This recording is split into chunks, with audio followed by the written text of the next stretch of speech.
Hello friends, very good evening. Welcome to the Hindu editorial analysis. అందరికీ రక్షాబంధన్ శుభాకాంక్షలు. మన UPSC infinity offers, independence డేకి special offers run చేస్తున్నాం. They are valid only for 4 days. ఒక 4 days మాత్రమే ఉన్నాయి, ఎందుకంటే 15th August తర్వాత ఈ ఆఫర్స్ ఏవి మీకు అందుబాటులో ఉండవు. UPSC offline, UPSC online, UPSC working professional, UPSC college students అన్నింటిపైన స్పెషల్ ఆఫర్స్ రన్ అవుతున్నాయి. అండ్ వర్కింగ్ ప్రొఫెషనల్స్కి సెపరేట్గా మీరు చూడొచ్చు. మీకు డెడికేటెడ్గా మెంటర్షిప్ ఉంటుంది, గైడెన్స్ ఉంటుంది, right? So you will have everything at the same cost, same ఫీజులోనే మీకు అందుబాటులో వస్తుంది. Plus you will also have dedicated mentorship and guidance. And this is valid till 15th August. ఇది మీరు కాంటాక్ట్ చేయాల్సిన నెంబర్ వచ్చేసి ఇక్కడ కనిపిస్తుంది. ఏ డౌట్స్ ఉన్నా కాల్ చేయండి. వీకెండ్స్ మీకు అనుకూలంగా ఉండే టైంలో క్లాసులు ఉంటాయి. రెగ్యులర్ ప్రోగ్రామ్కి కూడా ఫుల్ యాక్సెస్ అనేది ఉంటుంది. Make use of this.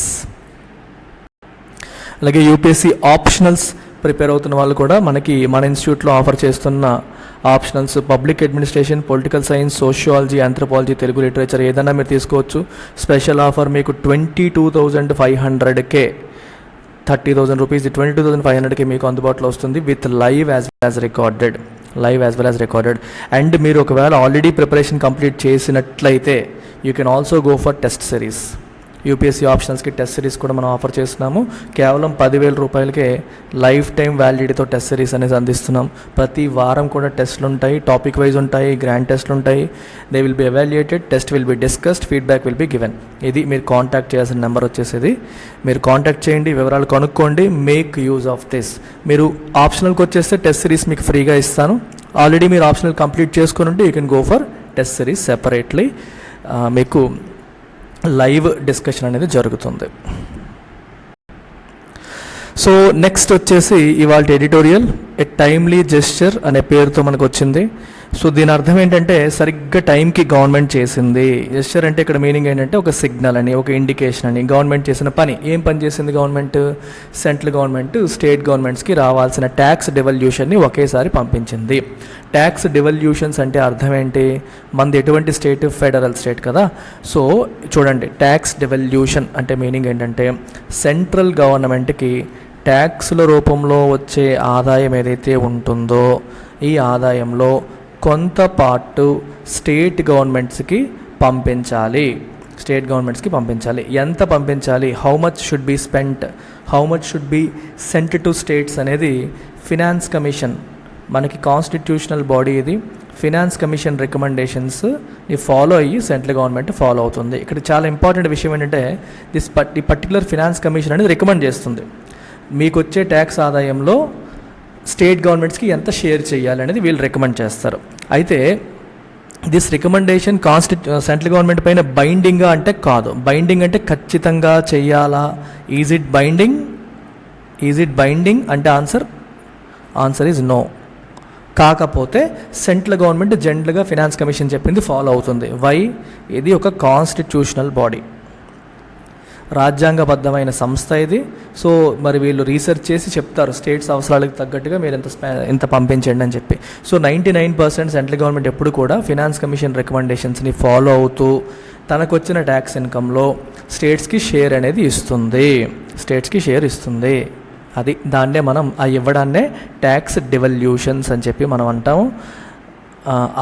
ఆ ట్యాక్స్ డివల్యూషన్స్ని ట్రాన్స్ఫర్ చేసింది central government to states early in the year is a prudent move. ఇదొక ప్రాక్టికల్గా తీసుకున్న నిర్ణయం.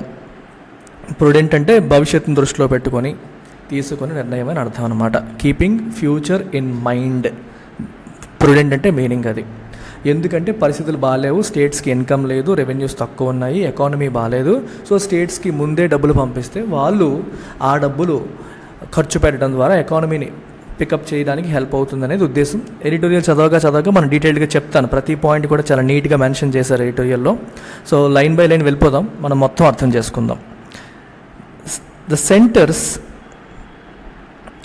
Move to transfer a large chunk of tax devolution dues to states in one go on Wednesday is a pragmatic step that will not only lend impetus to fresh capital spending on the ground but also temporarily soothe tempers amid a fresh round of unease between the center and states. Very important word, sentence ఇది. So centre ఏం decide చేసింది? A large chunk of tax revolutions dues, అంటే స్టేట్స్కి రావాల్సిన అంటే వాటాలు, కేంద్ర tax రెవెన్యూలో పన్నుల ఆదాయంలో రాష్ట్రాలకి రావాల్సిన వాటాలు జనరల్గా లేట్గా కొంచెం పంపిస్తుంది. అలా కాకుండా ఒకేసారి ఎట్ వన్ గో పంపించడం అనేది, పెండింగ్ ఉన్న అమౌంట్లో పెద్ద అమౌంట్ ఒకేసారి పంపించడం అనేది ఒక ప్రాక్టికల్ స్టెప్. ప్రాగ్మాటిక్ అంటే మీనింగ్ అంటే ప్రాక్టికల్గా మంచి స్టెప్ అది. ఈ step will not only lend impetus to fresh capital spending on the ground. ఈ పదానికి మీనింగ్ ఏంటి చూడండి. క్యాపిటల్ స్పెండింగ్, క్యాపిటల్ ఎక్స్పెండిచర్ అనే పదాన్ని వాడేటప్పుడు దాన్ని మనం ఎలా అర్థం చేసుకోవాలి? క్యాపిటల్ ఎక్స్పెండిచర్ అంటే జనరల్గా ఇక్కడ ఈ పర్టికులర్ కాంటెక్స్లో మీనింగ్ ఏంటి అంటే something that is use to create asset creation కోసం ఉపయోగపడే money. For example, central government పంపించిన ఈ డబ్బుతో స్టేట్ గవర్నమెంట్స్ రోడ్స్ ఇంప్రూవ్ చేసాయి అనుకోండి, ఎస్ అది క్యాపిటల్ స్పెండింగ్. బ్రిడ్జ్లు ఏమైనా కట్టాయి అనుకోండి, ఎస్ అది క్యాపిటల్ స్పెండింగ్. అర్థమవుతుందా? ఇట్లాంటి buildings, constructions, roads, infrastructure building ఇట్లాంటివి ఏమైనా చేస్తే దాన్ని మనం క్యాపిటల్ స్పెండింగ్ అని చెప్పి అంటాం. క్యాపిటల్ స్పెండింగ్ వల్ల ఉపయోగం ఏంటి? ఫస్ట్ ఆఫ్ ఆల్ మంచి ఇన్ఫ్రా అనేది క్రియేట్ అవుతుంది. ఇన్ఫ్రా క్రియేట్ అవ్వడం వల్ల ఆబ్వియస్గా అది ఎకానమీకి హెల్ప్ అవుతుంది. అంతేనా? ఇన్ఫ్రా క్రియేట్ అవ్వడం వల్ల ఎకానమీకి హెల్ప్ అవుతుంది. మనకి ఒక పల్లెటూరులో వ్యవసాయం చేస్తున్నారు, పంటలు పండిస్తున్నారు, కానీ వాళ్ళకి మార్కెట్కి యాక్సెస్ లేదు, రోడ్లు లేవనుకోండి. గవర్నమెంట్ రోడ్లు వేసింది అనుకోండి, పల్లెటూరులో పండించిన పంటని వాళ్ళు మార్కెట్కి తీసుకొచ్చి మంచి రేటుకి అమ్మగలుగుతారు. సో ఎకానమీకి మంచి జరుగుతున్నట్టే కదా. సో మార్కెట్ యాక్సెస్ ఉంది కాబట్టి ఇంకా ఎక్కువ పండిస్తారు, ప్రొడక్షన్ అనేది పెరుగుతుంది. అలాగే ఒక ఇండస్ట్రీ పెట్టాలంటే వాటర్ ఫెసిలిటీస్ ఉండాలి, రోడ్ కనెక్టివిటీ ఉండాలి, పవర్ ఉండాలి. ఇదంతా ఏంటి? ఇన్ఫ్రాస్ట్రక్చర్ అవైలబుల్గా ఉంటే ఇండస్ట్రీలు డెవలప్ అవుతాయి, జీడిపి పెరుగుతుంది, ఎకనామిక్ గ్రోత్ వస్తుంది. సో ఇలా ఇన్ఫ్రాస్ట్రక్చర్ అనేది ఎకానమీకి బ్యాక్ బోన్గా ఉంటుంది. మన క్యాపిటల్ ఎక్స్పెండిచర్ ద్వారా జనరల్గా గవర్నమెంట్ స్పెండ్ చేసేది దేనికోసం? ఇన్ఫ్రాస్ట్రక్చర్ కోసం. ఇది ఒకవైపు. ఇంకోవైపు గవర్నమెంట్ ఎప్పుడైతే ఇలా రకరకాల ప్రాజెక్ట్స్ తీసుకొస్తుందో అది ఎంతోమందికి ఎంప్లాయ్మెంట్ జనరేట్ చేస్తుంది. పని లేక ఖాళీగా కూర్చున్న వారు, నిరుద్యోగులు ఎంతోమందికి అవకాశం వస్తుంది, పని దొరుకుతుంది. ఎంప్లాయ్మెంట్ దొరికినప్పుడు వాళ్ళందరికీ కూడా జీతాలు వస్తాయి, శాలరీస్ వస్తాయి. శాలరీస్ వచ్చినప్పుడు వాళ్ళు మళ్ళీ దాన్ని స్పెండ్ చేస్తారు. స్పెండ్ చేసినప్పుడు వస్తువులు మరియు సేవలకి డిమాండ్ అనేది పెరుగుతుంది. డిమాండ్ పెరగడం ద్వారా మళ్ళీ వస్తువులు సేవల యొక్క సేల్స్ అనేవి పెరుగుతూ ఉంటాయి. అగైన్ దీనివల్ల మళ్ళీ ఎకానమీకి గ్రోత్ అనేది వస్తుంది. సేల్స్ పెరిగినప్పుడు దానికి తగ్గట్టుగా ప్రొడక్షన్ కూడా పెంచుతారు. సేల్స్ పెరుగుతున్నప్పుడు ప్రొడక్షన్ కూడా పెంచుతుంది. మరి ప్రొడక్షన్ పెంచడం అంటే ఎకనామిక్ గ్రోత్ అవుతున్నట్టు. సో క్యాపిటల్ ఎక్స్పెండిచర్ అనేది ఎంత మంచిదన్నమాట. సో ఒక్కసారిగా స్టేట్ గవర్నమెంట్స్కి సెంట్రల్ గవర్నమెంట్ ఎక్కువ అమౌంట్ ఇవ్వడం అనేది అది క్యాపిటల్ ఎక్స్పెండిచర్కి ఒక బూస్ట్ ఇచ్చినట్టు. ఇంపిటస్ అంటే ఒక బూస్ట్ లాగా, దానికి కింద నుంచి ఇస్తున్న సపోర్ట్ లాగా. ఎస్, లెండ్ ఇంపిటస్ అంటే provide support to fresh capital spending on the ground. పెట్టడానికి అనుకూలంగా గవర్నమెంట్ చేతుల్లోకి డబ్బులు వస్తాయి. అది ఒకటి. దాంతోపాటు బట్ ఆల్సో టెంపరరీలీ సూద్ టెంపర్స్. ఇప్పుడు రాష్ట్రాలకి సెంటర్కి మధ్యలో ఎప్పుడు పడినప్పుడు చిన్న చిన్న ఫ్రిక్షన్స్ వస్తాయి, గొడవలు వస్తూ ఉంటాయి, టెంపర్స్ అనేవి వస్తూ ఉంటాయి. సూద్ అంటే కూల్ డౌన్ చేయడం. సో ఇప్పుడు ఒక్కసారిగా సెంట్రల్ నుంచి స్టేట్కి ఇంత డబ్బులు వచ్చేసరికి స్టేట్ గవర్నమెంట్స్ కూడా కూల్ అవుతాయా, మనకి ఇంత డబ్బులు వచ్చాయి కదా అని చెప్పి. అంటే in the middle of a fresh round of unease. రీసెంట్గా మళ్ళీ చిన్న అనీజ్ ఉంది సెంటర్కి స్టేట్కి మధ్యలో, కూల్ అయ్యాయి మళ్ళీ. దీనివల్ల మళ్ళీ కూల్ అయ్యే అవకాశం కూడా ఉంటుంది అని ఈ సెంటెన్స్ యొక్క meaning. Higher than anticipated buoyancy in tax receipts has nudged the finance ministry into raising the state's monthly share of the divisible pool of taxes from 48,000 crore in the first quarter of 2022-23 to 58,332.86 crores for August. So ఇక్కడ మీరు చూడాల్సిన పదాలు చూడండి. ఇక్కడ tax బుయాన్సీ అనే పదాన్ని వాడారు. బుయాన్సీ in tax receipts చాలా ఇంపార్టెంట్ వర్డ్ అమ్మా ఇది. ఇప్పుడు మన గవర్నమెంట్ ట్యాక్సెస్ ఉన్నాయి, ట్యాక్సెస్ ద్వారా వచ్చే రెవెన్యూ, ట్యాక్స్ రెవెన్యూ ఉంది. ఈ ట్యాక్స్ రెవెన్యూ అనేది లెట్స్ అజ్యూమ్ జీడిపితో పోలిస్తే ఎంత పెరుగుతుంది. ఫర్ ఎగ్జాంపుల్ జీడిపి బాగా పెరిగింది. జీడిపి బాగా పెరుగుతున్నప్పుడు ట్యాక్స్ రెవెన్యూ కూడా బాగా పెరుగుతోంది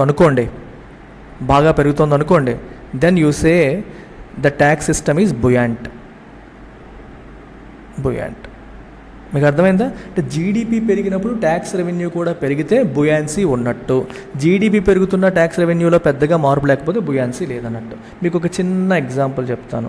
చిన్న ఎగ్జాంపుల్, ఇప్పుడు జీడిపి గ్రోత్ వచ్చేసి 9% ఉందనుకోండి, ట్యాక్స్ రెవెన్యూ గ్రోత్ వచ్చేసి 45% ఉందనుకోండి, అప్పుడు బుయాన్సీ ఎంత 45/9 5 ఇలా చెప్తాం అనమాట. అదే జీడిపి 6% పెరిగింది, ట్యాక్స్ రెవెన్యూ 18% పెరిగింది అనుకోండి, బుయాన్సీ ఎంత 3. సో ఈ రెండు కేసెస్లో ఏది ఎక్కువ బుయాంట్గా ఉంది? ఇది బుయాంట్గా ఉంది. ఇక్కడ మనకి బుయాన్సీ అనేది ఎక్కువ ఉంది. అంటే జీడిపి గ్రోత్తో పోల్చుకుంటే రెస్పాన్స్ అనేది బాగా ఎక్కువ ఉంది. ఎందుకంటే ఇక్కడ 5 టైమ్స్ జీడిపి 9% పెరిగితే ట్యాక్స్ రెవెన్యూ దానికి 5 టైమ్స్ పెరిగింది. ఇక్కడ జీడిపి 6% పెరిగితే ట్యాక్స్ రెవెన్యూ 18% పెరిగింది, అంటే 3 టైమ్స్ పెరిగింది. సో ఈ రెండు కేసెస్లో డిఫరెన్స్ ఏంటి? In this case tax is more buoyant. Tax buoyancy బాగుందంటే జీడిపి పెరుగుతున్నప్పుడు దానికి తగ్గట్టుగానే ఇంకా ఎక్కువగా మనకి ట్యాక్స్ రెవెన్యూ కూడా పెరుగుతోంది అని అర్థం. సో ఇక్కడ ఏం రాశారు? హయ్యర్ దాన్ యాంటిసిపేటెడ్, అంటే గవర్నమెంట్ ఊహించిన దానికంటే ట్యాక్స్ రిసిప్ట్స్లో బుయాన్సీ అనేది ఎక్కువ ఉంది. అంటే జీడిపి గ్రోత్తో పోల్చుకుంటే సర్రన్ రైజ్ అవుతుంది. జీడిపి గ్రో అవడమే కాదు, ట్యాక్స్ రెవెన్యూ కూడా దానికి తగ్గట్టుగా ఇంకా రైజ్ అవుతుంది. అనుకున్న దానికంటే ఎక్కువ వచ్చింది కాబట్టి దట్ హ్యాస్ నడ్జ్ అంటే ఒక జెంటిల్ పుష్, ఒక చిన్న పుష్ ఇవ్వడం. అంటే ఇవ్వాలా వద్దా, స్టేట్స్కి పంపించాలా వద్దా అనే ఆలోచనలో ఉన్న సెంటర్కి ఎప్పుడైతే అనుకున్న దానికంటే ఎక్కువ రెవెన్యూ వచ్చిందో, సరే రెవెన్యూ బాగుంది కదా ఇచ్చేద్దాం, that has given that a push అనేది ఈ హయ్యర్ దాన్ యాంటిసిపేటెడ్ రెవెన్యూ అనేది ఇచ్చింది. Because of that push finance ministry ఏం చేసింది? Monthly share of divisible pool of ట్యాక్సెస్ని ఫస్ట్ క్వార్టర్లో 48,000 కోట్లు నెలకి ఇచ్చేవాళ్ళు, ఇప్పుడు ఆగస్టులో 58,332 కోట్లు ఇవ్వడం అనేది జరిగింది మంత్లీ షేర్. దేంట్లో? Divisible pool of taxes. చాలా ఇంపార్టెంట్ వర్డ్ అది. ఇక్కడ ఏ పదం వాడారు? Divisible pool of taxes. మీరు ఇవన్నీ నేర్చుకోవాలమ్మా. డివిజిబుల్ పూల్ ఆఫ్ ట్యాక్సెస్ అనే పదాన్ని ఎందుకు వాడారు? ఇందాకే చెప్పాను, సెంట్రల్ గవర్నమెంట్కి వచ్చే ట్యాక్స్ రెవెన్యూలో స్టేట్కి ఇచ్చేస్తారని మాట్లాడుకున్నాం కదా, మళ్ళీ డివిజిబుల్ పూల్ అని ఎందుకు వాడారు? ఒక చిన్న లాజిక్ ఉంది అక్కడ. సెంట్రల్ గవర్నమెంట్కి వచ్చే ట్యాక్సులు ఒక రకరకాలు ఉంటాయి. కొన్నిటిని మనం ట్యాక్సెస్ అంటాం, గొడవలేదు. ఇంకొన్ని సెస్లు, ఇంకొన్ని సర్చార్జ్లు. ఇవన్నీ సేమ్ కాదు, చిన్న డిఫరెన్స్ ఉంటుంది. ఇక లెక్క ఏంటంటే, లెట్సే ఈ ట్యాక్సుల ద్వారా వచ్చే ఆదాయాన్ని మనం డివిజిబుల్ పూల్ అని చెప్పి అంటాం. ట్యాక్సుల ద్వారా లెట్సే 1,00,000 కోట్లు వచ్చిందనుకోండి సెంట్రల్ గవర్నమెంట్కి. ఒకవేళ ఫినాన్స్ కమిషన్ 42% డివల్యూషన్ ఉండాలి అని చెప్పింది అనుకోండి, అప్పుడు ఈ 1,00,000 కోట్లలో 42,000 కోట్లు స్టేట్స్కి వెళ్ళిపోతాయి. స్టేట్స్కి ఇవ్వాలన్నమాట ఫినాన్స్ కమిషన్ రికమెండేషన్ ప్రకారం. ట్యాక్స్ల ద్వారా వచ్చిన రెవెన్యూ. జాగ్రత్తగా వినండి. మరి ఇక్కడ సెస్ అనే పదం వాడాం. మరి సెస్ అంటే ఏంటి? సెస్ కూడా ఒక టైప్ ఆఫ్ ట్యాక్సే. Cess is also a type of tax, అయితే స్లైట్లీ డిఫరెంట్. ఏంటి డిఫరెంట్ అంటే, సెస్ ద్వారా కలెక్ట్ చేసిన మనీ ఏదైతే ఉంటుందో, ఈ మనీ ఏదైతే ఉంటుందో it has to be spend for a specific purpose. ఒక స్పెసిఫిక్ పర్పస్ కోసం మాత్రమే స్పెండ్ చేయాలి. ఇప్పుడు ట్యాక్సుల ద్వారా వచ్చే రెవెన్యూ గవర్నమెంట్ దేనికోసం పెట్టాలంటే తన ఇష్టం. వెల్ఫేర్ స్కీమ్స్ కోసం పెట్టొచ్చు, హెల్త్ కోసం పెట్టొచ్చు, ఎడ్యుకేషన్ కోసం పెట్టొచ్చు, రోడ్ల కోసం పెట్టొచ్చు, గవర్నమెంట్ ఇష్టం అనమాట. కానీ సెస్ల ద్వారా కలెక్ట్ చేసే ట్యాక్స్ రెవెన్యూ ఏదైతే ఉందో అది ఏ పర్పస్ కోసం అయితే ముందు అనుకున్నారో ఆ పర్పస్కే స్పెండ్ చేయాలి. అందుకే సెస్ల పేర్లు ఎలా ఉంటాయంటే ఇలా ఉంటాయి. రోడ్ సెస్ అంటారు, పేర్లో ఉంటుంది రోడ్ సెస్. అంటే ఇలా వచ్చిన మనీ రోడ్ల కోసం మాత్రమే ఖర్చు పెట్టాలి. స్వచ్ఛ భారత్ సెస్, స్వచ్ఛ భారత్ కోసం మాత్రమే ఖర్చు పెట్టాలి. Education cess examples. ఇలా వచ్చినప్పుడు ఎడ్యుకేషన్ కోసం మాత్రమే ఖర్చు పెట్టాలి. సో సెస్ల ద్వారా వచ్చే రెవెన్యూ ఏదైతే ఉంటుందో దీన్ని స్టేట్స్కి పంపించరు, స్టేట్స్కి వాటా ఇవ్వరన్నమాట. సో ఇది స్పెసిఫిక్ పర్పస్ కోసం మాత్రమే, ఏ పర్పస్ కోసం అయితే క్రియేట్ చేశారో ఆ పర్పస్ కోసం మాత్రమే ఖర్చు పెడతారు. సో ఇప్పుడు దీన్ని మనం ఏమంటాం? డివిజిబుల్ పూల్ అంటామా? ఎందుకంటే ఈ పూల్ డివైడ్ అవ్వదు, ఇది స్టేట్కి సెంటర్కి ఉండిపోతుంది, ఏ పర్పస్ అయితే ఆ పర్పస్కే. సో ఇది నాన్ డివిజిబుల్ పూల్, ఇదేమో డివిజిబుల్ పూల్. అలాగే సర్చార్జ్ కథ ఏంటంటే, ఇందులో వచ్చే అమౌంట్ కూడా డివిజిబుల్ పూల్లోకి వెళ్ళదు, నాన్ డివిజిబుల్ పూల్లోకి వెళ్తుంది. అంటే ఇందులో వచ్చే అమౌంట్ కూడా స్టేట్స్కి ఇవ్వాల్సిన అవసరం లేదు, స్టేట్స్కి ఇవ్వదు. సో సర్చార్జ్ మీద వచ్చే ట్యాక్స్ని ఏం చేస్తుందంటే government can be spent for anything. చూసారు డిఫరెన్స్ మీకు? సర్చార్జ్కి సెస్కి డిఫరెన్స్ అర్థమైందా? సెస్ ద్వారా వచ్చేది స్పెసిఫిక్ పర్పస్కే ఖర్చు పెట్టాలి, కానీ సర్చార్జ్ ద్వారా వచ్చేది అటు స్టేట్స్కి ఇవ్వాల్సిన అవసరం లేదు, అండ్ సెంట్రల్ గవర్నమెంట్ నచ్చిన దానికోసం ఖర్చు పెట్టుకోవచ్చు. Can be spent for anything. So central government ఇష్టం అనమాట. సో రీసెంట్గా సెంట్రల్ గవర్నమెంట్ ఏం చేస్తుందంటే తెలివిగా రెగ్యులర్ ట్యాక్స్ల ద్వారా వచ్చే ఇన్కమ్ని స్టేట్స్కి షేర్ చేయాల్సి వస్తుందని చెప్పి సెస్లు సర్చార్జులు పెంచుకుంటూ వెళ్తుంది, ట్యాక్స్లు తగ్గించుకుంటూ వస్తుంది. సో దీని ద్వారా ఏమవుతుంది, వీటిల్లో వచ్చే మనీ అంతా కూడా సెంట్రల్ గవర్నమెంట్కి ఉండిపోతుంది. ఓన్లీ స్టేట్స్ ఈ ట్యాక్స్ ద్వారా వచ్చే దాంట్లో మాత్రం స్టేట్స్కి షేర్ ఇస్తూ ఉంటుంది. ఇలాంటి టెక్నిక్స్ గట్రా సెంట్రల్ గవర్నమెంట్ ఫాలో అవుతుంది. అందుకే మీకు డివిజిబుల్ పూల్ ఆఫ్ ట్యాక్స్ అంటే తెలియాలి. సో రెగ్యులర్ ట్యాక్స్ల ద్వారా వచ్చే అమౌంట్ మాత్రమే డివిజిబుల్ పూల్, సెస్ల ద్వారా సర్చార్జ్ల ద్వారా వచ్చేది డివిజిబుల్ పూల్ కాదు, అది నాన్ డివిజిబుల్. అది మన వీళ్ళకి ఇవ్వడం అనేది అవసరం లేదు, వీళ్ళకి ఇవ్వాల్సిన పని లేదు, ఎవరికి స్టేట్స్కి ఇవ్వాల్సిన పని లేదు. అందుకే అది డివిజిబుల్ పూల్లోకి రాదు. అర్థమయ్యిందనే అనుకుంటున్నాను. ఎస్. సో మరి ఎడిటోరియల్ చదివేయడం అంటే జస్ట్ అలా చదివేయడం కాదు కదా, ప్రతీదీ అర్థం చేసుకుంటే చదవాలి. And surplus cash balance with the exchequer have created room to transfer 2 months dues to states in one go. ఇక్కడ చూడండి, గవర్నమెంట్ బ్యాలెన్స్, గవర్నమెంట్ యొక్క ఖజానాలో కూడా సర్ప్లస్ క్యాష్ బ్యాలెన్స్ ఉంది. గవర్నమెంట్కి బాగా డబ్బులు వచ్చాయి. డబ్బులు వచ్చేసరికి గవర్నమెంట్కి రూమ్ అంటే అవకాశం దొరికింది. క్రియేటెడ్ రూమ్ అంటే ఛాన్స్ దొరికింది, అవకాశం దొరికింది అని అర్థం. టు ట్రాన్స్ఫర్ 2 months డ్యూస్, 2 నెలలకి ఇవ్వాల్సిందంతా కూడా ఒకేసారి కట్టేశారు. Translating into a significant lump sum of nearly 1.17 lakh crores. So ఒక్కసారిగా స్టేట్స్కి 1,17,000 కోట్లు వచ్చేసాయి 2 నెలల డ్యూస్ ఒకేసారి ఇవ్వడం వల్ల.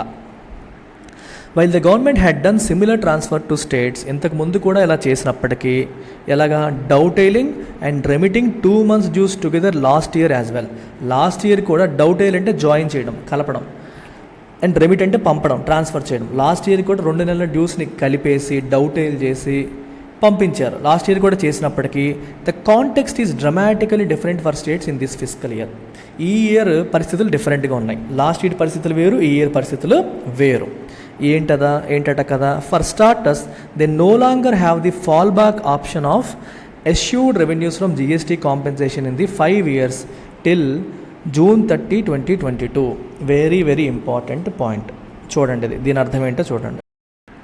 సో ఇక్కడ ఫర్ స్టార్టర్స్ అనే పదాన్ని ఉపయోగించారు, చూసారా. దీని అర్థం ఏంటంటే ఇక్కడ ఏం చెప్పారు, కాంటెక్స్ట్ ఈ సంవత్సరం డిఫరెంట్ అని చెప్పారు. లాస్ట్ ఇయర్తో పోలిస్తే ఈ ఇయర్ కాంటెక్స్ట్ అనేది చాలా డిఫరెంట్. లాస్ట్ ఇయర్ పరిస్థితులు వేరు, ఈ ఇయర్ పరిస్థితులు వేరు అన్నారు. ఏంటి డిఫరెన్స్? ఒక 4-5 పాయింట్లు చెప్పబోతున్నాడు ఆధార్. 4-5 పాయింట్లు చెప్పేటప్పుడు ఫర్ స్టార్టర్స్ అంటే ఫస్ట్ పాయింట్ ఇది అని అర్థం. whenever they use this expression for starters, it is an idiom. It means we have a list of things to say and this is the first point. Enter the first point. They no longer have the fallback option of assured revenues from GST compensation in the 5 years till June 30, 2022. And అర్థం ఏంటంటే 2017లో పాత tax system తీసేసి GST system తీసుకొచ్చినప్పుడు central గవర్నమెంట్కి state governments అన్ని మొరపెట్టుకున్నాయి. మీరేంటి పాత tax system తీసేశారు, పాత ట్యాక్స్ సిస్టమ్ వ్యాట్ సిస్టమ్ ఉన్నప్పుడు మేము నచ్చినట్టుగా ట్యాక్స్లు వేసుకునే వాళ్ళం, ఇప్పుడు మాకు కొత్త సిస్టమ్ వల్ల మాకు ట్యాక్సులు ఇన్కమ్ తగ్గిపోవచ్చు కదా, మేము నష్టపోతాం కదా అని చెప్పి స్టేట్ గవర్నమెంట్స్ అన్నీ మొరపెట్టుకుంటే సెంట్రల్ గవర్నమెంట్ ఏం చెప్పిందంటే మీరు భయపడకండి, కొత్త ట్యాక్స్ సిస్టమ్ జిఎస్టీ సిస్టమ్ వచ్చినప్పుడు మీ పాత ట్యాక్స్ సిస్టమ్తో పోల్చుకుంటే మీకు ఏమైతే తగ్గిందో అది నేను కాంపెన్సేట్ చేస్తాను ఒక 5 సంవత్సరాల పాటు. మీకు అర్థమవుతుందా? పాత సిస్టంలో మీకు ఒక 100 రూపాయలు వచ్చేది అనుకోండి ట్యాక్స్, కొత్త సిస్టంలో 88 రూపాయలు వచ్చిందనుకోండి, ఆ 12 రూపాయలు నేను భర్తీ చేస్తానని చెప్పి సెంట్రల్ గవర్నమెంట్ మాట ఇచ్చింది. సరే, ఈ సంవత్సరానికి భర్తీ చేస్తారు, మరి నెక్స్ట్ ఇయర్ పరిస్థితి ఏంటి, ఆ నెక్స్ట్ ఇయర్ పరిస్థితి ఏంటి, ఎవ్రీ ఇయర్ మాకు నార్మల్గా ఒక 14% పెరుగుతూ ఉంటుంది యావరేజ్గా అని చెప్పి స్టేట్స్ అన్నాయి. సో సెంట్రల్ గవర్నమెంట్ ఏం చెప్పింది, సరే మీ పాతది 14% పెరుగుతుందో అనుకుందాం, మీరు అలాగే లెక్కేసుకోండి, 2016-17 సంవత్సరాన్ని బేస్ ఇయర్గా తీసుకోండి, ఆ సంవత్సరం మీకు పాత సిస్టమ్లో ఎంత వచ్చిందో వేసుకోండి, దానికి ఎవ్రీ ఇయర్ 14% పెరుగుతుందని చెప్పి మీరు రఫ్గా క్యాలిక్యులేట్ చేసి పక్కన పెట్టుకోండి. ఆ క్యాలిక్యులేషన్తో మీ జిఎస్టీ సిస్టంలో ఎంత వచ్చిందో మనం కంపేర్ చేద్దాం. ఎప్పుడైనా మీకు తగ్గితే మీరు వేసుకునే క్యాలిక్యులేషన్తో ఆ లెక్క ప్రకారం ఏమైనా తగ్గిందనుకోండి, ఆ రిమైనింగ్ అమౌంట్ మేము కాంపెన్సేట్ చేస్తామని చెప్పి సెంట్రల్ గవర్నమెంట్ మాట ఇచ్చింది. అలా మాట ఇచ్చిన తర్వాత స్టేట్ గవర్నమెంట్స్ ఒప్పుకున్నాయన్నమాట. అప్పుడే జిఎస్టీ కాంపెన్సేషన్ సెస్ అని క్రియేట్ చేశారు. ఇందాకే మీకు చెప్పాను, సెస్ ఒక స్పెసిఫిక్ పర్పస్ కోసం ఖర్చు పెట్టేదాన్ని సెస్ అంటాం. అందుకని జిఎస్టీ కాంపెన్సేషన్ సెస్ అని ఒక స్పెషల్ ట్యాక్స్ క్రియేట్ చేసి దాని ద్వారా సిగరెట్ల పైన వీలాంటి మనకి సిన్ గుడ్స్ అని చెప్పంటారు, హై లగ్జరీ ఐటమ్స్ పైన, గుట్కాలు ఇట్లాంటి వాటిపైన ఎక్స్ట్రా ట్యాక్స్లు వేసేసి సెస్లు వేసి ఆ డబ్బుల ద్వారా స్టేట్ గవర్నమెంట్స్కి కాంపెన్సేషన్ ఇస్తూ వచ్చారు. అది June 30, 2022కి ఎక్స్పైర్ అయిపోయింది. 5 ఏళ్ళకే మాట ఇచ్చారు, 5 ఏళ్ళు గడిచిపోయాయి. ఇప్పుడు ఇకపై ఎప్పుడైనా సరే స్టేట్ గవర్నమెంట్స్కి ఇంతకు ముందు కంటే తక్కువ రెవెన్యూ వస్తే స్టేట్ కాంపెన్సేషన్ అనేది మరి ఉండదు. అందుకే they no longer have the fallback option. So అప్పుడు కాంపెన్సేషన్ వచ్చింది, ఇప్పుడు వచ్చే పరిస్థితులు లేవు. ఇది మొదటిది. Even for the GST dues that accrued this year, GST కూడా మీకు ఎలా ఉంటుందంటే ప్రతి నెల కూడా ఈ జిఎస్టీ అమౌంట్ కూడా సెంట్రల్ గవర్నమెంట్ చెప్పాను కదా కాంపెన్సేషన్ అమౌంట్ అది ఇవ్వాలి. అది ఈ సంవత్సరానికి ఇవ్వాల్సిన దాంట్లో అక్రూడ్ అంటే ఎంత చేరింది అని. ఫర్ ఎగ్జాంపుల్ జనరల్గా ప్రతి 2 నెలలకి ఇచ్చేస్తూ ఉంటారు, ప్రతి 2 మంత్స్కి. నేను చెప్పాను కదా పాత సిస్టమ్కి దీనికి కంపేర్ చేసి ఎంత తక్కువైతే అంత ప్రతి 2 మంత్స్కి ట్రాన్స్ఫర్ చేయాలి లెక్క ప్రకారం. సో డ్యూస్ ఇప్పటి వరకు స్టేట్స్కి రావాల్సిన ఈ లెక్క ప్రకారం జూన్ వరకు టైం ఉంది కదా, జూన్ తర్వాత మరి ఇవ్వాల్సిన అవసరం లేదు, కానీ జూన్ వరకు ఇవ్వాల్సింది ఏదైతే ఉందో the centre front loaded the release of about 87,000 crore to states for April and May. April and మేకి ఆల్రెడీ 87,000 కోట్లు ఇచ్చేసింది. Although accruals for GST compensations account at the time were just 25,000 crores by dipping in to its own coffers. మీకు అర్థమైంది point? ఇప్పుడు కొత్త financial ఇయర్లో మనకి April, మే, June ఉన్నాయి. పాత ఫైనాన్షియల్ ఇయర్ క్లోజ్ అయిపోయింది. కొత్త ఫైనాన్షియల్ ఇయర్లో ఏప్రిల్, మే, జూన్ ఇంకా పాత కాంపెన్సేషన్ అనేది ఇంకా వ్యాలిడ్ కాబట్టి, సో ఏప్రిల్లో స్టేట్స్కి వచ్చిన యాక్చువల్ రెవెన్యూ ఎంత, ప్రజెంట్ జిఎస్టీ సిస్టంలో వచ్చిన రెవెన్యూ ఎంత, పాత సిస్టంలో ఉంటే ఎంత వచ్చేది ఎస్టిమేషన్ ఎంత, ఒక ఎక్స్ అమౌంట్ అనుకోండి, మేలో ఒక వై అమౌంట్ అనుకోండి, ఈ జూన్లో ఒక జెడ్ అమౌంట్ అనుకోండి. ఈ ఎక్స్ వై ఆల్రెడీ గవర్నమెంట్ ఇచ్చేసింది, సెంట్రల్ గవర్నమెంట్ 87,000 కోట్లు ఆల్రెడీ ఇచ్చేసింది అని చెప్తున్నారు. జూన్కి ఇవ్వాల్సింది ఒక్కటే పెండింగ్, ఏప్రిల్, మేకి ఇవ్వాల్సిన అమౌంట్ ఆల్రెడీ సెంట్రల్ గవర్నమెంట్ ఇచ్చేసింది, 87,000 కోట్లు ఇచ్చేసింది. ఇక్కడ విచిత్రం ఏంటంటే ఈ డబ్బులు ఎక్కడి నుంచి వస్తాయి? జిఎస్టీ కాంపెన్సేషన్ సెస్ అకౌంట్ నుంచి వస్తాయి. మీకు ఇప్పుడే చెప్పాను ఈ స్టేట్స్కి కాంపెన్సేట్ చేయడం కోసం ఒక సెస్ అకౌంట్ క్రియేట్ చేశారని చెప్పాను. ఆ సెస్ అకౌంట్లో డబ్బులు ఉన్నాయా అంటే 25,000 కోట్లే ఉన్నాయి. దాంట్లో 25,000 కోట్లే ఉన్నప్పటికీ కూడా సెంట్రల్ గవర్నమెంట్ తన ఖజానా నుంచి తీసి by dipping in its own coffers తన ఖజానా నుంచి డబ్బులు తీసి స్టేట్స్కి ఇచ్చింది. సో ఏప్రిల్, మేకి ఆల్రెడీ డ్యూస్ క్లియర్ చేసేసింది. ఇంకా ఒక 35,000 with another 35,000 odd crore of GST dues outstanding for జూన్కి ఒక 35,000 కోట్లు పెండింగ్ ఉంది. The overall recompense for states from GST will be around 1.22 lakh crores. సో మనకి ఎంత వచ్చినట్టు 1,22,000 కోట్లు వచ్చినట్టు. లాస్ట్ ఇయర్ ఎంత 21-22లో 2.5 lakh odd crores వచ్చింది. లాస్ట్ ఇయర్ 2.5 లక్షల కోట్లు వస్తే ఈసారి 1,22,000 కోట్లు మాత్రమే వస్తుంది. ఎందుకంటే ఏప్రిల్, మే, జూన్ మాత్రమే, జూన్ తర్వాత కాంపెన్సేషన్ లేదు. అంటే లాస్ట్ ఇయర్తో పోలిస్తే ఈ ఆర్థిక సంవత్సరంలో స్టేట్స్కి రావాల్సిన అమౌంట్ తగ్గిపోతుంది. సో అందుకని లాస్ట్ ఇయర్ పరిస్థితి వేరు, ఈ ఇయర్ పరిస్థితి వేరు అని చెప్పారు. ఈ పాయింట్ మీకు ఇక్కడ ఎక్స్ప్లెయిన్ చేశారనమాట. అర్థమైందని అనుకుంటున్నా. There is another uncertainty facing states that has led to extremely tentative behaviour from their treasuries in recent auctions of state development loans. Recent auctions of state development loans దీని అర్థం ఏంటో ఒకసారి చూడండి.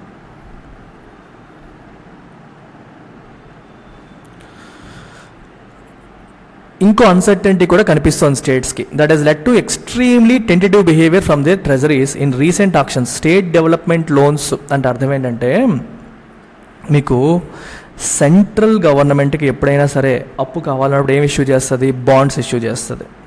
వీటిని మనం గవర్నమెంట్ సెక్యూరిటీస్ అని చెప్పి అంటాం. బాండ్స్ ఇవి 1 year, 2 years, 3 years, 5 years అలా రకరకాల టైం పీరియడ్తో ఇష్యూ చేస్తూ ఉంటుంది. అదే స్టేట్ గవర్నమెంట్స్ కూడా ఇష్యూ చేస్తాయి. వాటిని ఏమంటామంటే ఎస్డిఎల్ అంటాం, స్టేట్ డెవలప్మెంట్ లోన్ అంటాం. స్టేట్ గవర్నమెంట్ ఇష్యూ చేసేదాన్ని బాండ్ అని చెప్పి అనకూడదు, స్టేట్ డెవలప్మెంట్ లోన్ అని అనాలి. అయితే ఈ రెండింటికి కామన్ వర్డ్ ఏంటి? Government security. Government securities include bonds by central government, state development loan by state governments. ఇది స్టేట్ గవర్నమెంట్ ఇష్యూ చేసే వాటిని ఏమంటాం మనం? స్టేట్ డెవలప్మెంట్ లోన్ అంటాం. లోన్ అనగానే బ్యాంకుల దగ్గర తీసుకుంటుందని కాదు, మార్కెట్లో తీసుకుంటుందని. మార్కెట్లో తీసుకోవడం అంటే they will issue a bond which is called SDL. Again state government will say this is the interest rate I'm willing to pay. So మార్కెట్లో దానికి డిమాండ్ ఉంటే people will be ready to buy. Demand లేదనుకోండి, state government will have to increase interest rate. ఎక్కువ వడ్డీ ఇస్తాను తీసుకోండి రా బాబు అని చెప్పి చెప్పాలి. ఓకే, తీసుకొని చెప్పాలన్నమాట. అయితే దీని అర్థం ఏంటి? స్టేట్ గవర్నమెంట్ అప్పు తీసుకుంటున్నట్టు, అంతే కదా. ఒక బాండ్ ఇష్యూ చేస్తుంది అంటే అర్థం ఏంటి? స్టేట్ గవర్నమెంట్ కానీ సెంట్రల్ గవర్నమెంట్ కానీ అప్పు తీసుకుంటున్నట్టే కదా. What is the meaning of bond? Bond ఎలా ఆపరేట్ అవుతుంది ఒకసారి చూడండి, మీకు చిన్న ఎగ్జాంపుల్ చెప్తాను.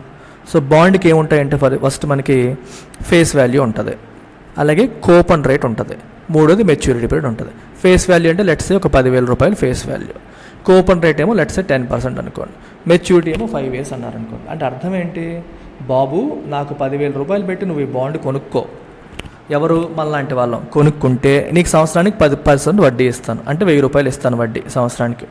అలా 5 సంవత్సరాలకి 5,000 రూపాయలు వడ్డీ ఇస్తాను, 5 సంవత్సరాల తర్వాత నీ అసలు నీకు ఇచ్చేస్తాను అని చెప్పినట్టు అనమాట, అని గవర్నమెంట్లు ప్రామిస్ చేసినట్టు. ఇంట్రెస్ట్ ఉన్న వాళ్ళు వీటిని కొనుక్కుంటారు. ఇక్కడ మనం కొనుక్కుంటున్నాం అంటే మనలాంటి వాళ్ళకి అది ఇన్వెస్ట్మెంట్, కానీ గవర్నమెంట్కి అదేంటి, అప్పే కదా. ఎస్, గవర్నమెంట్కి అది బారో చేస్తున్నట్టు, గవర్నమెంట్ మన దగ్గర బారో చేసుకుంటున్నట్టు అనమాట. ఇది కదా. సో ఈ బాండ్స్, స్టేట్ డెవలప్మెంట్ లోన్స్ అనేవి ఏంటి, అప్పులు. సో ఈ అప్పులు అనేవి బారోయింగ్ నామ్స్ ప్రకారం వెళ్ళాలి. రిజర్వ్ బ్యాంక్ ఆఫ్ ఇండియా మన సెంట్రల్ గవర్నమెంట్ నామ్స్ పెడుతుంది, ఆ నామ్స్ ప్రకారం బారో చేసుకోవాలి, ఇష్టం వచ్చినట్టు బారో చేసుకోవడానికి కుదరదు. While the centre had pegged states borrowing limit at 3.5% of their gross state domestic product for the year. Central government ఎంత పెట్టింది, మీ స్టేట్ జీడిపిలో, మీ స్టేట్ యొక్క ఇన్కంలో 3.5%కి మించి మీరు బారో చేయకూడదు అని చెప్పి సెంట్రల్ గవర్నమెంట్ చెప్పింది. This ceiling is to be paid in accordance with off-budget debt raised by states since 2021. కానీ 3.5% ఏం చేయాలి, పేర్ అంటే తగ్గించాలి. ఎందుకు తగ్గించాలట చూడండి ఇక్కడ, in accordance with of-budget debt raised by states in 2021. ఇది మీకు చాలా ఇంపార్టెంట్ వర్డ్. ఇక్కడ ఒక పదాన్ని వాడారు, ఆఫ్-బడ్జెట్ డెట్ అన్నారు. ఆఫ్ బడ్జెట్ డెట్ లేదా బారోయింగ్ అని చెప్పి అంటాం. చాలా ఇంపార్టెంట్ వర్డ్ అమ్మ, ప్రిలిమ్స్లో అడిగే అవకాశాలు ఉన్న పదం. ఇప్పుడు సెంట్రల్ గవర్నమెంట్ కానీ స్టేట్ గవర్నమెంట్ కానీ కొన్ని వేషాలు వేస్తూ ఉంటాయి. There is an act called FRBM act, physical responsibility and budget management act. ఈ FRBM యాక్ట్ ఏం చెప్తుందంటే, ఇందాక చెప్పినట్టు లిమిట్స్, ఎంత అప్పు చేయాలనడానికి లిమిట్స్ పెడుతుంది. ఇష్టం వచ్చినట్టు అప్పు చేయడానికి కుదరదు. ఎంత ఈ FRBM యాక్ట్ ఎంతైతే చెప్తుందో ఆ లిమిట్స్లో పరిధిలోనే మీరు అప్పు చేయాలి అని చెప్పి చెప్తుంది. అందుకని కొన్నిసార్లు స్టేట్ గవర్నమెంట్స్, సెంట్రల్ గవర్నమెంట్స్ ఏం చేస్తాయంటే, వాళ్ళు డైరెక్ట్గా అప్పు చేయకుండా కార్పొరేషన్స్ ద్వారా అప్పు చేస్తారు. ఫర్ ఎగ్జాంపుల్, స్టేట్ గవర్నమెంట్ డైరెక్ట్గా అప్పు చేయదు, కానీ స్టేట్ గవర్నమెంట్కి సంబంధించిన ఇంకొక సంస్థ ఉంటుంది, ఆ సంస్థ ద్వారా ఆ సంస్థకు అప్పు చేయమని చెప్తుంది, సంస్థకు అప్పు చేయమని చెప్తుంది. సో అప్పు చేసిన తర్వాత ఆ డబ్బుల్ని స్టేట్ గవర్నమెంట్ ఆ సంస్థ నుంచి తీసేసుకుంటుంది. మరి రేపు పొద్దున ఎవరు తీర్చాలంటే, స్టేట్ గవర్నమెంట్ అప్పుడు మళ్ళీ ఇచ్చి తీరుస్తుంది. కానీ ప్రస్తుతానికి తను అప్పు చేయాలనుకుంటుంది, డైరెక్ట్గా అప్పు చేయడానికి నామ్స్ అలౌ చేయట్లేదు.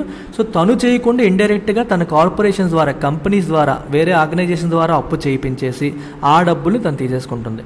అఫీషియల్ లెక్కల్లో చూస్తే మేమేం అప్పు చేయలేదు కదా అంటుంది, కానీ అన్అఫీషియల్గా ఈ కార్పొరేషన్స్ ద్వారా చేయించేసి ఆ డబ్బులు తీసుకొని వేషాలు వేస్తున్నాయి స్టేట్ గవర్నమెంట్స్, సెంట్రల్ గవర్నమెంట్స్ కూడా. అయితే స్టేట్ గవర్నమెంట్స్, సెంట్రల్ గవర్నమెంట్ తను చేసిన వేషాలని అడిగే వాళ్ళు లేరు కాబట్టి స్టేట్ గవర్నమెంట్ని మాత్రం క్వశ్చన్ చేస్తూ ఉంటుంది. దీన్నే ఆఫ్ బడ్జెట్ డెట్ అంటాం.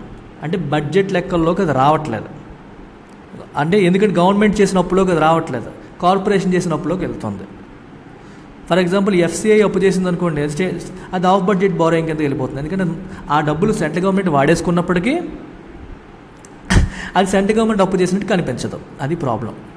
ఇవి పెరుగుతున్నాయి కాబట్టి సెంట్రల్ గవర్నమెంట్ తెలివిగా ఏమంటుందంటే, వీళ్ళు ఇవన్నీ వేషాలు వేస్తున్నారు కాబట్టి మేము ఈ సీలింగ్ని తగ్గించేస్తాం, మీరు అన్అఫీషియల్ అప్పులు చేస్తున్నారు కాబట్టి అఫీషియల్గా మీకు ఇచ్చే అప్రూవల్ తగ్గించేస్తామని చెప్పి సెంట్రల్ గవర్నమెంట్ ప్లాన్ చేస్తుందన్నమాట. Initial signals that all such of the books loans will be deducted from this year ceiling had a chilling effect too. ఇంకా మీరు ఇలా వేసేవన్నీ కూడా ఈ లిమిట్లోంచి తగ్గించేస్తామని చెప్పి గవర్నమెంట్ సిగ్నల్స్ ఇచ్చింది. సెంట్రల్ గవర్నమెంట్ ఇచ్చేసరికి ఒక్కసారిగా స్టేట్స్ అన్నీ భయపడిపోయాయి. చిల్లింగ్ ఎఫెక్ట్ అంటే హారిఫిక్, అంటే భయానకమైన ఒక ఫీలింగ్ వచ్చేసింది ఒకసారికి. ఎందుకని? Not in the least because the paucity of clear data on the extent of such borrowings make it difficult to anticipate the actual ceiling that the centre would determine for each state. 2-3 reasons ఉంటాయి. కాకపోతే ఒకటి ఏంటంటే, data paucity అంటే లేకపోవడం, ఉండాల్సినంత లేకపోవడం. అసలు ఎన్ని borrowings అలా చేశారు, ఎన్ని కంపెనీల ద్వారా చేశారని క్లియర్గా డేటా అనేది లేదు ఒకటి. దానివల్ల ఏమవుతుందంటే, ఎంత సీలింగ్ పెడతారనేది యాంటిసిపేట్ చేయడం కష్టం అవుతుంది. స్టేట్ గవర్నమెంట్ డైరెక్ట్గా తీసుకున్న అప్పులకి మనకు లెక్క తెలుస్తుంది. ఇలా ఇండైరెక్ట్గా రకరకాల కార్పొరేషన్స్ ద్వారా తీసుకుని వాళ్ళు చెప్తే కానీ మనకు తెలియదు. మనం వెతుక్కోవాలి. స్టేట్ గవర్నమెంట్స్ ఏమో దాయడానికి ట్రై చేస్తాయి. సో మనకు కరెక్ట్గా తెలియకపోవడం వల్ల, డేటా సరిగ్గా లేకపోవడం వల్ల యాంటిసిపేట్ చేయడం కష్టం అవుతుంది. ఎంత సీలింగ్ కట్ చేయాలి, ఎంత తగ్గించాలి, ఏ స్టేట్కి ఎంత సీలింగ్ పెట్టాలి, అంటే ఎంత లిమిట్ పెట్టాలనేది ఎలా డిసైడ్ చేస్తాం అనేది కొంచెం మనకి భయపడే పరిస్థితిని తీసుకొస్తుంది. అది పరిస్థితి. The finance ministry has eased up on this front as well. అయితే ఫస్ట్ భయపెట్టినప్పటికీ తర్వాత ఫినాన్స్ మినిస్ట్రీ తర్వాత ఈజప్ అంటే కూల్ అయింది. అంత కంగారు పడకుండా, అంత భయపడక్కర్లేదు అన్నట్టు కొంచెం రూల్స్ రిలాక్స్ చేసింది. Clarifying that only their off budget debt for 2021-22 will be adjusted against the ceiling and that too in a staggered manner between this year and 25-26. 2021 సంవత్సరానికి సంబంధించింది వదిలేస్తాము. 21-22లో మీరు చేసిన ఆఫ్ బడ్జెట్ బారోయింగ్ ఏదైతే ఉందో, మీరు కార్పొరేషన్స్ ద్వారా వాటి ద్వారా చేసింది ఏదైతే ఉంటుందో దాన్ని మాత్రం ఈ లిమిట్లో మేము తగ్గిస్తాము. అది కూడా ఒకేసారి తగ్గించము. అర్థమైంది? In a staggered manner. ఈ సంవత్సరం నుంచి 2025-26 అంటే నెక్స్ట్ 3-4 సంవత్సరాలకి కొంచెం కొంచెం లిమిట్ కట్ చేసుకుంటూ వెళ్తాము అని అర్థం. మీకు ఒక సింపుల్ ఎగ్జాంపుల్ చెప్తాను, మీకు క్లియర్గా అర్థమైపోతుంది. ఒక స్టేట్ యొక్క బడ్జెట్ 1,00,000 కోట్లు అనుకోండి. Original ceiling 3.5%. అంటే ఎంత వాళ్ళు అప్పు చేయొచ్చు అంట? 3.5% of 1,00,000 crores. 3.5% of 1,00,000 crores. 3.5/100 agent ఒకసారి ఎంత క్యాలిక్యులేషన్ వస్తుందో మీకు. సో మనకి 3,500 కోట్లు వచ్చింది కదా. 3,500 కోట్లు లిమిట్ అనమాట. సో గవర్నమెంట్ ఏం చెప్తుందంటే మీరు అఫీషియల్గా 3,500 కోట్లు చేయాలి, కానీ అన్అఫీషియల్గా గవర్నమెంట్లు 3,500 కోట్లు దాటి చేసేస్తున్నాయి. అఫీషియల్గా ఎంత చేస్తున్నాయి? ఆఫ్ బడ్జెట్ బారోయింగ్, బయటగా వేరే కార్పొరేషన్స్ ద్వారా వాటి ద్వారా లెట్స్ సే అనదర్ 500 crores చేస్తాయి అనుకోండి. గవర్నమెంట్ సంస్థల ద్వారా అప్పులు చేయించేస్తున్నాయి అనుకోండి. సో ఇప్పుడు సెంట్రల్ గవర్నమెంట్ ఏమంటుందంటే దీన్ని మేము మీకు నెక్స్ట్ ఇయర్కి వేసే లిమిట్ తగ్గించేస్తాం. ఫర్ ఎగ్జాంపుల్ నెక్స్ట్ ఇయర్ కూడా మీది రెవెన్యూ 1,00,000 crore అనుకుంటే అప్పుడు మీకు 3.5% ఇవ్వం. ఎందుకంటే మీరు 3,500 కోట్లు చేయాలి, కానీ మీరు 4,000 కోట్లు చేస్తారు. అంటే 500 కోట్లు ఎక్స్ట్రా చేస్తారు, ఎక్స్ట్రా అప్పు చేస్తారు. కాబట్టి I will cut it down. Instead of 3% I will only allow 3.5%, I will only allow 3% this year అని చెప్పి సెంట్రల్ గవర్నమెంట్ అంటుంది. మీకు అర్థమైంది స్టోరీ? లిమిట్ తగ్గించేస్తానని చెప్తుంది. ఒక్కసారిగా స్టేట్స్ భయపడిపోయాయి, ఇలా అయితే ఎలాగని చెప్పి. అందుకని చెప్పి ఏమంటుందంటే తగ్గిస్తాను అంటే ఇక్కడ ఎంత 0.5% తగ్గించాలి. ఒకేసారి తగ్గించకుండా 2025-26 వరకు కొంచెం కొంచెం తగ్గించుకుంటూ వెళ్తాను లిమిట్ అంది. అంటే ఫర్ ఎగ్జాంపుల్ నెక్స్ట్ ఇయర్ వచ్చి 3.3%, ఆ నెక్స్ట్ ఇయర్ ఏమో 3.3%, నెక్స్ట్ ఇయర్ ఏమో 3.1%, ఇలా 3.4% ఇలా వేసారు అనుకోండి.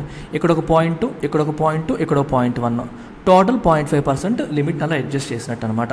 ఒకేసారి కాకుండా స్టాగర్డ్ మేనర్లో తగ్గిస్తాను అని చెప్పి సెంట్రల్ గవర్నమెంట్ మాట ఇచ్చింది. దానివల్ల కొంచెం రిలాక్స్ అయ్యారు వీళ్ళు. The norms for the 1,00,000 crore interest free loans, okay, 1,00,000 కోట్లు వడ్డీ లేని లోన్స్ ఇస్తానని చెప్పి కూడా సెంట్రల్ గవర్నమెంట్ చెప్పింది. Offer to states for discretionary projects. Discretionary అంటే వాళ్ళ ఇష్టం అనమాట. ఇంకా గవర్నమెంట్ చెప్పింది అని కాదు, వాళ్ళు నచ్చినట్టుగా వాళ్ళు దాన్ని స్పెండ్ చేయొచ్చు. ఓకే, సో ఈ డిస్క్రిషనరీ ప్రాజెక్ట్స్కి కూడా ఇక్కడ నచ్చినట్టు అని అంటే దాన్ని మంచి చెడు ఆలోచించి చేయొచ్చా లేదా, అప్రూవల్ వస్తుందా లేదా, ఏంటి దానివల్ల ఉపయోగమా లేదా అన్నీ ఆలోచించుకొని చేసే ప్రాజెక్ట్స్ని డిస్క్రిషనరీ ప్రాజెక్ట్స్ అని చెప్పి మనం అంటాం. ఓకే, సో ఇలాంటి వాటి కోసం అంటే స్టేట్ గవర్నమెంట్ మీరే ఆలోచించుకొని నిర్ణయాలు తీసుకొని ఎలా స్పెండ్ చేయాలని ఆలోచించి చేయండి అని అర్థం. అంటే పలానా ప్రాజెక్ట్ కోసమని కాదు, పలానా ఎక్స్ దీనికోసం పెట్టండి చెప్పకుండా మీరే ఇండిపెండెంట్గా ఆలోచించి డిసైడ్ చేసి స్పెండ్ చేయండి అని అర్థం. అలాంటి దానికోసం 1,00,000 కోట్లు ఇంట్రెస్ట్ ఫ్రీ లోన్ ఇస్తానని చెప్పి చెప్పడం జరిగింది. అయితే దానికి సంబంధించిన నార్మ్స్, రూల్స్ ఏవైతే ఉన్నాయో this year could also be reviewed to help it gain greater traction with state governments. So దానికి నార్మ్స్ని కూడా, రూల్స్ని కూడా కొంచెం రివ్యూ చేసే అవకాశం ఉంది. కుడ్ ఆల్సో బి రివ్యూ చేసే అవకాశం ఉంది అని అర్థం. To gain greater traction with the state governments. అంటే స్టేట్ గవర్నమెంట్స్ ఏ రకంగా ఖర్చు పెడుతున్నాయి, ఏ రకంగా ఉన్నాయి అని చెప్పి మనకి అక్కడ అర్థమవుతుంది. ఏ రకంగా ఖర్చు పెడుతున్నాయి, ఏ రకంగా చేస్తుంది అనేది మనకి క్లారిటీ వస్తుంది. టు ట్రాక్షన్ తెలుస్తుంది మనకి. నామ్స్ పెట్టారనుకోండి, రూల్స్ పెట్టారనుకోండి, మీరు నాకు చెప్పాలి ఎక్కడ పెడుతున్నారు, ఎలా పెడుతున్నారు, ఏం చేస్తున్నారు అని చెప్పి. మరి సెంట్రల్ గవర్నమెంట్ వడ్డీ లేకుండా లోన్ ఇస్తుంది కాబట్టి వీళ్ళు రూల్స్ అన్నీ ఫాలో అయ్యి తెలుస్తుంది అనమాట. Taken together these steps should help states which expressed concerns about dwindling revenues at the recent Niti Aayog Governing Council meet, backed the effort to rev up the economy with a capex spree.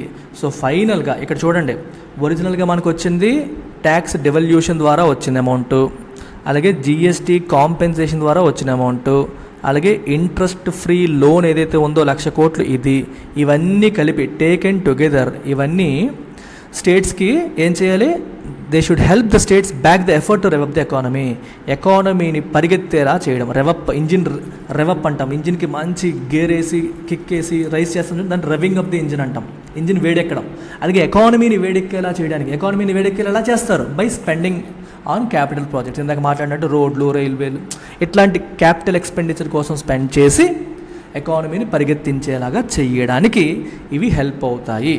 ఇక్కడ dwindling అంటే అర్థం ఏంటి, బాగా తగ్గిపోతున్నాం, రీసెంట్గా మాకు revenues తగ్గిపోతున్నాయి అని చెప్పి నీతి Aayog governing council మీటింగ్లో ఈ స్టేట్స్ కన్సర్న్స్ ఎక్స్ప్రెస్ చేశాయి, ఆందోళన వ్యక్తపరిచాయి. సో అలాంటి స్టేట్స్కి ఇప్పుడు ఇవన్నీ కలిపి ఈ ఎక్స్ట్రా రెవెన్యూ అనేది హెల్ప్ చేస్తుంది.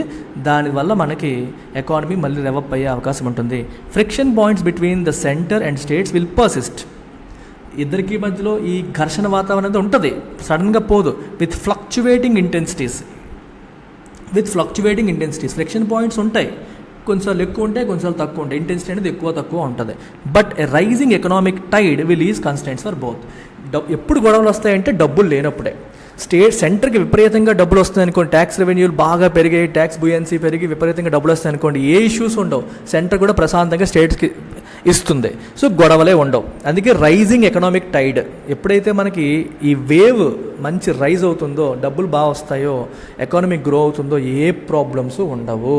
అవి లేనప్పుడే సమస్యలన్నీ. అవి వస్తే it will is constraints for both. ఇద్దరికి కూడా కన్స్ట్రైంట్స్ అనేది ఈజ్ చేస్తుంది, కన్స్టెంట్స్ అడ్డంకులు లేకుండా చేస్తుంది అని అర్థం. I hope you got it. And beginners, absolute beginners, you can take our NCERT foundation course with beautiful explanation. You get access to all NCERTs, class 6 నుంచి క్లాస్ 12 వరకు కంప్లీట్ ఎన్సీఆర్టీస్ మీకు access వస్తుంది at just 10,000 rupees. Offer ఉందమ్మా, 15,000 కాస్త 10,000కి అందిస్తున్నాం. And this is valid only till 15th August. ఈ ఆఫర్లో తీసుకుంటే ఇది తర్వాత నుంచి మళ్ళీ 15 అయిపోతుంది. ఏమైనా డౌట్స్ ఉంటే మీరు ఈ నెంబర్కి కాల్ చేసి వివరాలు కనుక్కొని పేమెంట్ చేసేయచ్చు. That's it. Take care. Bye.